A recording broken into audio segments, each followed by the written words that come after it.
L'escola no necessita més plans, necessita més persones. Cada vegada que apareixen uns mals resultats en matemàtiques o en llengua, el debat públic s'ompli de paraules solemnes. Plans de xoc, mesures prioritàries, reformes, innovació, orientacions metodològiques, competències...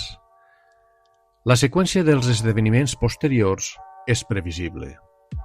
El Departament d'Educació de la Generalitat de Catalunya, en una típica reacció reactiva, presenta documents. Els sindicats, necessitats de sobte de fer un crit catàrtic d'impotència, convoquen mobilitzacions. Les famílies, desconcertades, es pregunten què està passant. I l'endemà, els mestres, tornem a entrar a l'aula amb la mateixa sensació íntima i persistent que tot això passa molt lluny del lloc exacte on es decideix si un xiquet aprèn o no. Perquè el problema de l'escola catalana no és metodològic, és estructural i és molt més senzill d'entendre del que sembla. Massa alumnes per a una sola mirada. La ràtio legal a primària és de 25 alumnes per aula. És una xifra administrativa pensada per encabir alumnat dins d'un sistema. No és una xifra pedagògica. Qualsevol mestre sap que a partir de 20 alumnes, l'atenció individualitzada comença a ser un esforç. A 25 deixa de ser possible. I sense atenció individualitzada no hi ha inclusió real. No hi ha seguiment personal, no hi ha qualitat educativa, per molt que els documents oficials ho proclamen. Però encara hi ha un error més profund i més silenciós. Pensar que el tutor pot sostenir tot això sol. Hi ha un exemple molt clar d'aquesta distància entre el que diu el paper i el que passa a l'escola, les aules d'acollida. El Departament d'Educació concedeix aquestes aules en funció d'una fotografia fixa de la matrícula en un moment determinat del curs. Si en aquell instant no hi ha prou alumnat nouvingut registrat, el centre no disposa d'aquest recurs. Però l'escola no és una fotografia, és una pel·lícula en moviment. Durant tot el curs arriben alumnes d'altres països, d'altres llengües, d'altres realitats. Arriben com un degoteig constant que no apareix en cap estadística inicial. I aquests alumnes necessiten des del primer dia un espai d'immersió lingüística ben pensat, sostingut i estructurat. Quan aquesta aula no existeix perquè les dades no ho justificaven al setembre, el que passa és molt senzill. El tutor incorpora l'alumne al grup sense els recursos necessaris per atendre'l com caldria. L'aprenentatge del català es fa a batzegades. L'alumne se sent desubicat, el grup se'n ressent i el mestre torna a fer equilibris impossibles. No és una qüestió metodològica, és, de nou, una qüestió de persones i de recursos presents quan fan falta, no quan les estadístiques diuen que potser faran falta.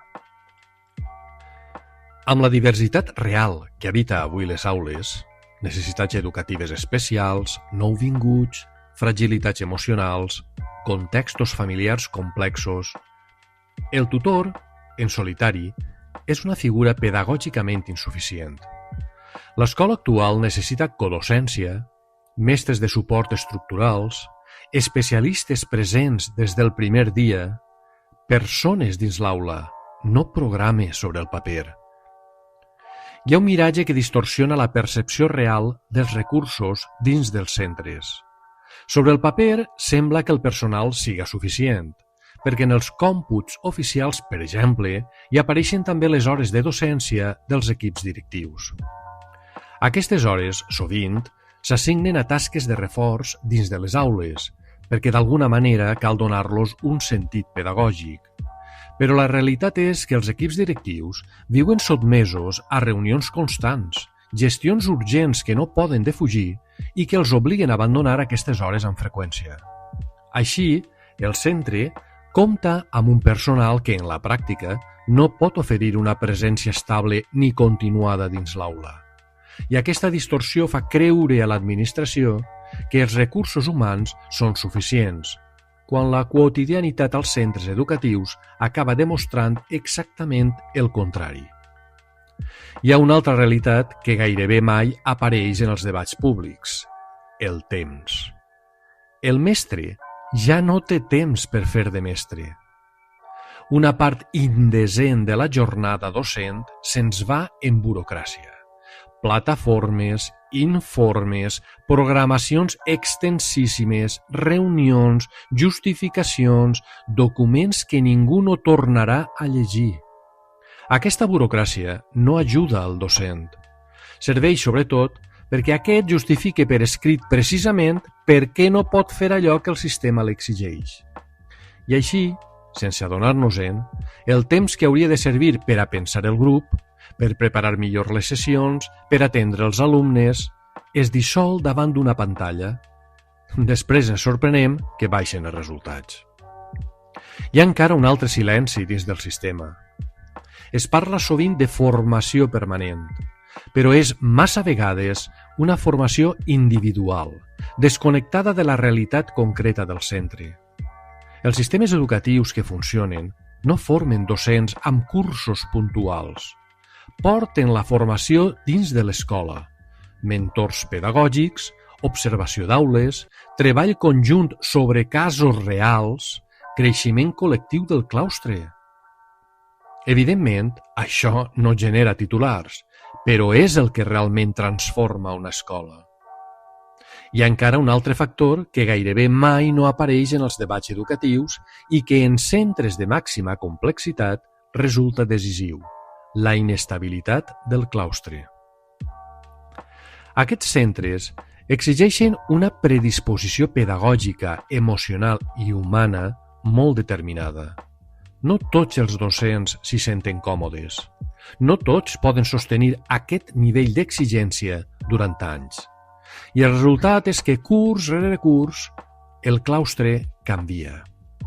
Els alumnes que més necessiten referents estables són, paradoxalment, els que veuen desfilar mestres nous cada setembre.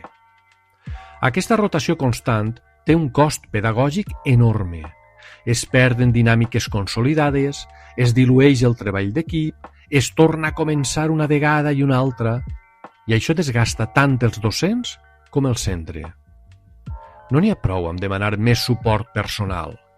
Cal també reconèixer que treballar en un centre de màxima complexitat requereix al·licients reals que facin atractiva i sostenible aquesta tasca. Estabilitat, reconeixement i també incentius econòmics que compensen l'esforç professional i emocional que implica. Perquè sense equips estables, cap projecte educatiu no pot arrelar de veritat. Per què els sindicats i l'administració no es troben? Perquè el departament proposa plans, orientacions i programes. I els docents demanem una cosa molt més bàsica i molt més essencial: persones i temps. Sense ràtios més baixes, sense plantilles completes des del primer dia, sense reducció radical de burocràcia i sense acompanyament professional real, cap pla educatiu no pot funcionar. És com voler millorar la navegació d'un vaixell sense tapar abans les vies d'aigua. Cal entendre, com a societat, que això no és una queixa laboral, és una explicació pedagògica. Invertir en més mestres, en més suport i en menys burocràcia no és un privilegi del professorat. És la condició imprescindible perquè els vostres fills i filles puguen aprendre en condicions. L'escola no necessita més plans, necessita més persones dins de l'aula i més temps perquè els mestres puguem fer simplement de mestres.